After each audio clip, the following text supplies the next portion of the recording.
Hello friends, how are you? આપણે part વનના લેક્ચરમાં part વનના લેક્ચરની અંદર સિન્થેસિસ એટલે શું, સિન્થેસિસ કેવી રીતે બોર્ડની પરીક્ષામાં પૂછાઈ શકાય, સિન્થેસિસમાં કેવી રીતે વાક્યોને જોડી અને એક વાક્ય બનાવી શકાય, તે આપણે લાસ્ટ લેક્ચરમાં પહેલા પાર્ટમાં ચર્ચા કરી હતી. Now we come to the second part of synthesis.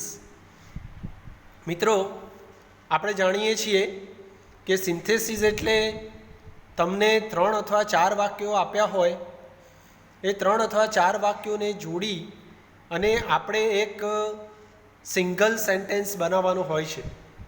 We have to make a one meaningful sentence. તેના માટે આપણે કંજક્શનનો ઉપયોગ કરી શકીએ અથવા કંજક્શનની મદદ વગર પણ વાક્યોને જોડી શકીએ. તો last time I taught you some of the conjunctions. We have discussed some of the conjunctions in our last lecture. The conjunctions are and, but, so, therefore, because, that. આવા સંયોજકોની આપણે ચર્ચા કરી હતી. થોડા કંજક્શન બાકી છે, તેની આપણે અત્યારે ચર્ચા કરીશું. Let's continue synthesis part 2. 7મો કંજક્શન ઇફ અથવા અનલેસ. ઇફનો અર્થ થાય જો તો, અનલેસનો અર્થ થાય જો નહીં તો. અનલેસ એ પોતે જ નેગેટિવ છે, એટલે તેમાં ડુ નોટ, ડઝ નોટ અથવા નોટ એવું લખવાની જરૂર પડતી નથી. આ બંને સંયોજકો જો બે વાક્યો વચ્ચે શરત દર્શાવી હોય તો તેનો ઉપયોગ કરી શકાય. ઇફ છે અને અનલેસ છે એ શરત દર્શક વાક્યોમાં વાપરી શકાય. ઇટ મીન્સ કન્ડિશનલ ક્લોઝને જોડવા માટે ઇફ અથવા અનલેસનો યુઝ કરી શકાય. ઉદાહરણ તરીકે અહીંયા બે જુદા જુદા વાક્યો આપેલા છે, એને આપણે ઇફ અથવા અનલેસની મદદ વડે જોડી શકીએ. For example, you work hard, you will get better result. તો આમાં શરત છે કે જો તમે મહેનત કરશો તો તમને સારું પરિણામ મળશે. મતલબ જો અને તો એવી કન્ડિશન દર્શાવી છે. તો જો કન્ડિશન એવું વાક્યમાં દર્શાવી હોય અને વાક્યને જોડવું હોય તો ઇફનો યુઝ કરી શકાય. તો આ બે વાક્યોને આપણે ઇફની મદદ વડે જોડી શકીએ. So we connect the sentence with if. It is like that, if you work hard you will get better result. એટલે આ બે વાક્યોને આપણે વાક્યની શરૂઆતમાં ઇફની મદદથી જોડી શકીએ. Second sentence, he does not walk fast, he will miss the bus. જો તે સમયસર નહીં ચાલે તો તે બસ ચૂકી જશે. તો આ વાક્યની અંદર પહેલું વાક્ય નેગેટિવ છે, ત્યાં તમે ડઝ નોટ કાઢી અને અનલેસ વડે વાક્યને જોડી શકો. અનલેસ લખો ત્યારે ડુ નોટ અથવા ડઝ નોટ લખવાની જરૂર પડતી નથી. તો તેથી આ વાક્ય લખી શકાય, unless he walks fast he will miss the bus. તો આ બે વાક્યોને આપણે અનલેસની મદદ વડે પણ જોડી શકીએ અને ઇફની મદદ વડે પણ જોડી શકીએ. આમાં આપણે ઇફ પણ લખી શકીએ.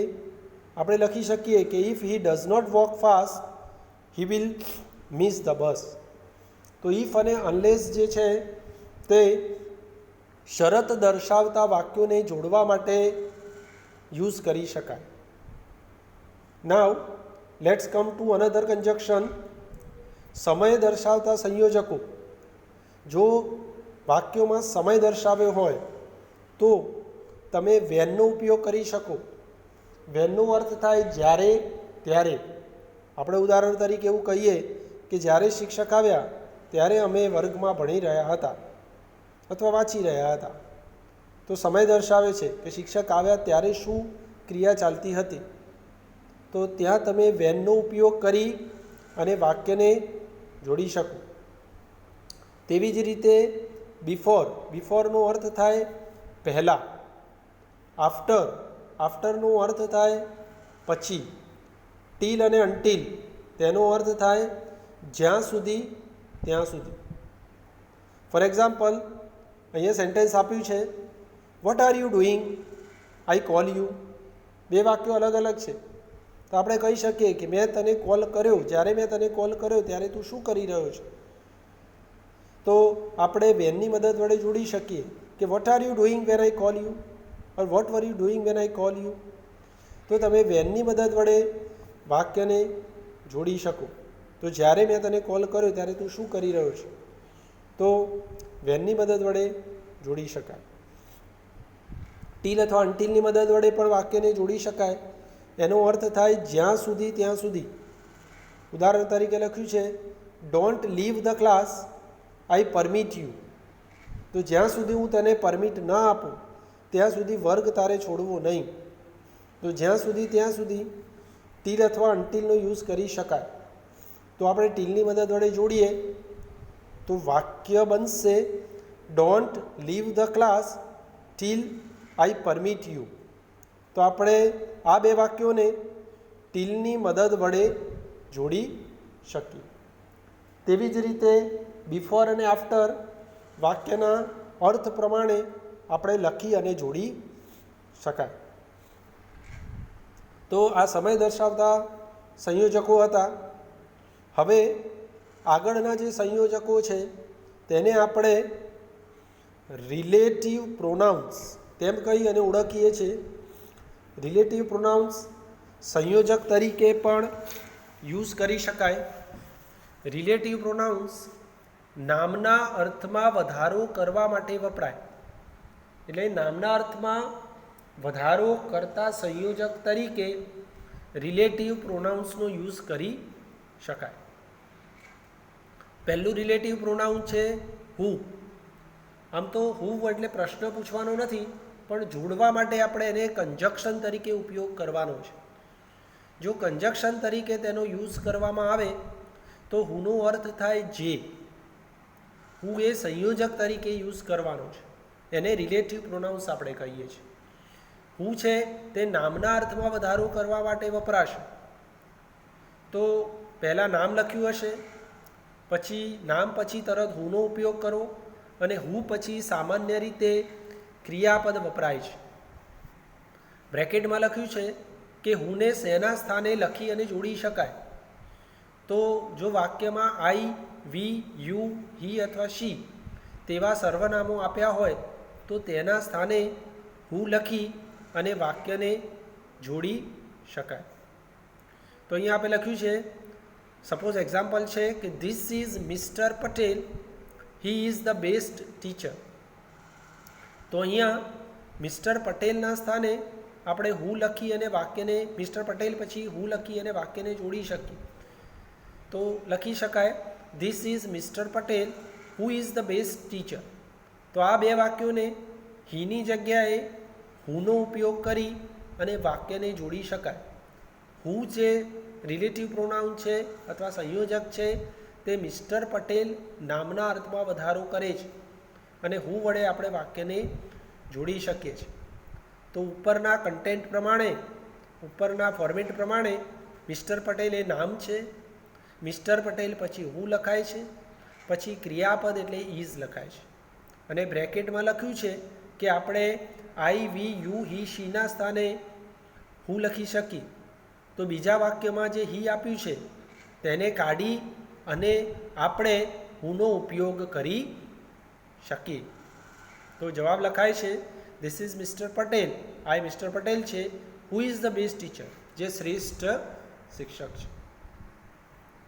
સેકન્ડ વન, હુમ. હુમનો અર્થ થાય જેને. હુમ પણ નામના અર્થમાં વધારો કરવા માટે વપરાય છે. હુમ છે તે સામાન્ય રીતે એનું કન્ટેન્ટ, એનું ફોર્મેટ આ પ્રમાણે છે.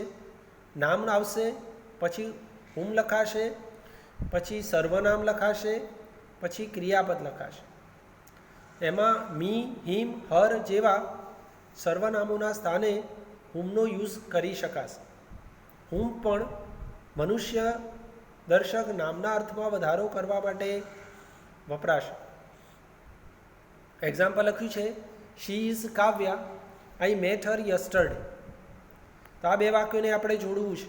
તો લખી શકાય, she is Kavya whom I met yesterday, જેને હું ગઈકાલે મળ્યો. તો કાવ્યા એ નામ છે, પછી હુમ લખ્યું છે, પછી સર્વનામ આઈ લખ્યું છે, પછી ક્રિયાપદ છે. અહીંયા આપણે હરના સ્થાને હુમનો યુઝ કર્યો છે અને અર્થ જેને એવું થાય છે. જ્યારે આપણે બે વાક્યો જોડીએ છીએ ત્યારે હુમનો અર્થ જેને એવું થાય છે. તો આપણે કહી શકીએ કે તે કાવ્યા છે જેને હું ગઈકાલે મળ્યો. તો she is Kavya, I met her yesterday, આ બે વાક્યોને મિત્રો આપણે હુમની મદદ વડે જોડી શકીએ. નાઉ let's see another conjunction, whose. હુઝનો અર્થ થાય જેનું, જેના, જેની. એનું ફોર્મેટ છે, પહેલાં નામ આવે, પછી હુઝ આવે, હુઝ પછી કોઈક સંબંધક નામ છે તે લખી શકાય. તે હીઝ, હર, યોર વગેરે જેવા શબ્દોના સ્થાને લખી શકાય, તેવા સર્વનામોના સ્થાને લખી શકાય. ફોર એક્ઝામ્પલ આપ્યું છે, હી is my friend, his father is a doctor. તે મારો મિત્ર છે, તેના ફાધર ડૉક્ટર છે. તો આ બે વાક્યોને આપણે જોડવું છે. તો ગુજરાતીમાં આપણે કહી શકીએ કે તે મારો મિત્ર છે જેના પિતા ડૉક્ટર છે. જેના, તો જેના એવો અર્થ થાય છે, તેથી આપણે હુઝ છે એ હિઝના સ્થાને લખી અને જોડી શકાય. તો જવાબ થશે, he is my friend whose father is a doctor. He is my friend whose father is a doctor. Next one. હવે આપણે ઉપરના જે હુ અને હુમ છે એ સામાન્ય રીતે મનુષ્ય દર્શક એટલે સજીવના નામના, મનુષ્યના નામના અર્થમાં વધારો કરવા માટે જ વપરાય છે. જ્યારે વિચ અથવા ધેટ બંને એકબીજાના સ્થાને વાપરી શકાય. વિચ અથવા ધેટ જેનો અર્થ થાય છે જે, તે ફક્ત નિર્જીવ અને પ્રાણીના નામના અર્થમાં વધારો કરવા માટે જ વપરાશે. મતલબ નામ આવશે તે નામ યા તો નિર્જીવ હશે યા તો પ્રાણીનું નામ હશે, તો તેના માટે જ વિચ અથવા ધેટનો યુઝ કરી શકાશે. એક્ઝામ્પલ, વિચનો અર્થ થાય છે, એક્ઝામ્પલ છે, I found the key, it was lost yesterday. મને ચાવી મળી, તે ગઈકાલે ખોવાઈ ગઈ. તો કી જે છે એ નામ છે, પણ એ નિર્જીવ નામ છે. આપણે જોડીશું તો આપણે લખીશું કે મને એવી ચાવી મળી જે ગઈકાલે ખોવાઈ ગઈ હતી. તો જે એવો અર્થ થાય છે, કી એ નિર્જીવ છે, માટે ફક્ત અને ફક્ત વિચ અથવા ધેટનો આપણે યુઝ કરી શકીશું. તો આપણે જવાબ લખીશું, I found the key which was lost yesterday. I found the key which was lost yesterday. તો વિચ છે એ નિર્જીવ અથવા પ્રાણીના અર્થમાં વધારો કરવા માટે યુઝ કરી શકાશે. Now let's see another conjunction, when. વેનનો અર્થ થાય જ્યારે. આમ પ્રશ્ન પૂછો તો અર્થ થાય ક્યારે, પરંતુ જ્યારે બે વાક્યોને વેન વડે જોડીએ ત્યારે અર્થ થાય જ્યારે. વેન સમય દર્શક નામના અર્થમાં વધારો કરવા માટે વપરાય. એટલે જો કોઈ સમય દર્શક નામ આપ્યું હોય, ટાઈમ આપ્યું હોય, day, date, season, month, year, આ સમય દર્શક નામ કહેવાય. સમય દર્શક નામના અર્થમાં વધારો કરવા માટે વેનનો યુઝ કરી શકાય. તો સમય દર્શક નામ લખાશે, પછી વેન લખાશે, પછી કર્તા આવશે અને પછી ક્રિયાપદ લખાશે. For example, 15th August is the day we celebrate the Independence Day. તો ગુજરાતીમાં આપણે જોડવું હોય તો કહી શકીએ કે 15મી ઓગસ્ટ એવો દિવસ છે જ્યારે આપણે ઇન્ડિપેન્ડન્સ ડે સ્વતંત્ર દિન ઉજવીએ છીએ. તો જ્યારે એવો અર્થ થશે, જ્યારે આપણે બે વાક્યોને જોડીશું ત્યારે આપણે જ્યારે એવા શબ્દથી જોડીશું એને અંગ્રેજીમાં આપણે વેન કહીએ છીએ. તેને ધ ડે સમયદર્શક નામ પછી આપણે વેન લખી શકાશે. Therefore, we connect the sentence with when. How can we connect it? The answer is 15th August is the day when we celebrate the Independence Day. 15 August એ દિવસ છે જ્યારે આપણે ઇન્ડિપેન્ડન્સ ડેને ઉજવીએ છીએ. તો ધ ડે એ સમયદર્શક નામ છે. સમયદર્શક નામ પછી આપણે વેનનો યુઝ કરી શકીએ. નેક્સ્ટ, વેર. વેરનો અર્થ થશે જ્યાં. વેર છે એ સ્થળદર્શક નામના અર્થમાં વધારો કરવા માટે વપરાશે. મતલબ સ્થળદર્શક નામ પછી વેર વડે આપણે એને જોડી શકાશે. સ્થળદર્શક નામ એનું ફોર્મેટ છે સ્થળદર્શક નામ, વેર, કર્તા અને ક્રિયાપદ. ઉદાહરણ તરીકે સ્થળદર્શક નામમાં ગાર્ડન, સ્કૂલ અથવા કોઈ હોસ્પિટલ, બીજું કોઈ સ્થળદર્શક નામ આવે ત્યાં તમે વેર વડે જોડી શકશો. For example, this is the hospital I was operated there. આ એ હોસ્પિટલ છે જ્યાં મને મારું ઓપરેશન કરવામાં આવ્યું. તો હોસ્પિટલ એ સ્થળદર્શક નામ છે. આપણે જોડીશું તો જ્યાં એવો અર્થ થશે. તો બે વાક્યોને આપણે વેરની મદદ વડે જોડી શકીશું. તો જવાબ લખીશું, this is the hospital where I was operated. તો ઉપરના ફોર્મેટ પ્રમાણે પહેલાં હોસ્પિટલ સ્થળદર્શક નામ લખીશું, પછી વેર લખીશું, પછી આઈ કર્તા લખીશું અને વોઝ ઓપરેટેડ ક્રિયાપદ લખીશું. તો હોસ્પિટલ એ સ્થળદર્શક નામ છે, ત્યાં તમે વેરનો યુઝ કરી શકો છો.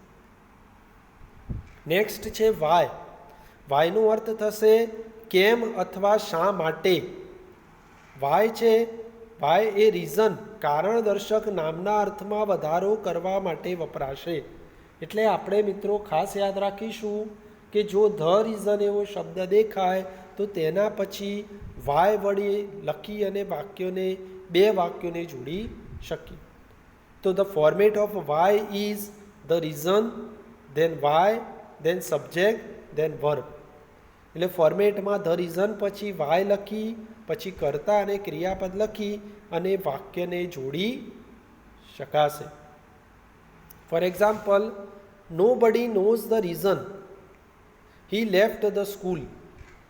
મતલબ કોઈને કારણ ખબર નથી તેણે સ્કૂલ છોડી. તો ધ રીઝન એવો શબ્દ છે. ધ રીઝન પછી આપણે શું લખીએ? કેમ અથવા શા માટે. તો આપણે અંગ્રેજીમાં મીન્સ આ બે વાક્યોને આ રીતે જો લખી શકીએ કે nobody knows the reason why he left the school. તો રીઝન શબ્દ પછી વાય લખવાનું, પછી હી એ કર્તા છે અને લેફ્ટ એ ક્રિયાપદ છે. તો ધ રીઝન પછી વાય લખી અને વાક્યને આપણે જોડી શકીએ. તો લખી શકાય, nobody knows the reason why he left the school. So students, these are the conjunctions which can be used in synthesis. સિન્થેસિસમાં જો સંયોજકની મદદ વડે વાક્યને જોડવાના હોય તો આપણે વાક્યોને અનુરૂપ આટલા જે કંજક્શન આપણે જોયા છે તેની મદદ વડે આપણે વાક્યને જોડી શકીએ. આપણે સિન્થેસિસનો ફંડામેન્ટલ શીખ્યા, બેઝ શીખ્યા કે સિન્થેસિસ કોને કહેવાય, સિન્થેસિસમાં કયા સંયોજકોનો ઉપયોગ કરી શકાય, સિન્થેસિસમાં સંયોજક અને સંયોજકની મદદ વડે પણ કેવી રીતે વાક્યોને જોડી શકાય. હવે આપણે જો એની પ્રેક્ટિસ કરીશું તો જ આપણે પ્રોપરલી એને સમજી શકીશું.